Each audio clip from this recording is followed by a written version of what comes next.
านคุมงานการก่อสร้างทางซอยหลักเมืองเขาหลายปันได้ดอก3 ฐานคุมอยู่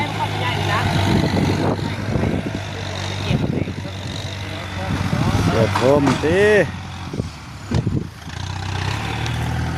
ต้นเทียโทมเลยเนาะเฮ้ยต้น600คือว่าเนาะ600เต็มแม็กโลดได้เต็มถังโลด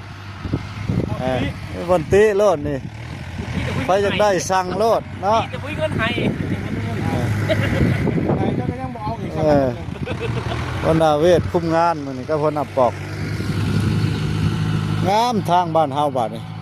ที่เที่ยวเป็นบ้านได้ซอยเฮาทางเส้นเฮาเนาะว้าวให้หมูจะออกซอยนี่แล้วโอ้จักแมตนี่8 รถนี่หลายแมตเติบได้นี่8 รถนะ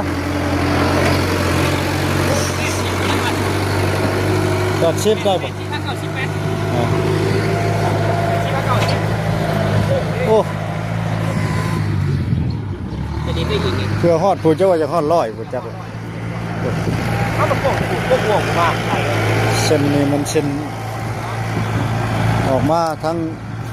เดินบานจากเคลื่อนใช้ปอกใช้เวทออกมาทั้งนี้แหละทั้งเบื้องตะเวนตกออกมาถึงเลยออกใส่เดินบานใหญ่เขาเลยผมประมาณ100 เมตรเสร็จนี่ผม8 รถก็ได้เที่ยวนะคือว่าซอยนี้พวกเขาได้เที่ยว2 ทางเลยบัดเนาะออกทางเบื้องพุ่นละทั้งเบื้องเส้นใส่เส้นหลังแดงก็ได้พวกก็ได้สะดวกสบายเลยบัดแต่ก็มาออกทั้งใส่เบื้องเดินบ้านใหญ่เฮาพี่แหละ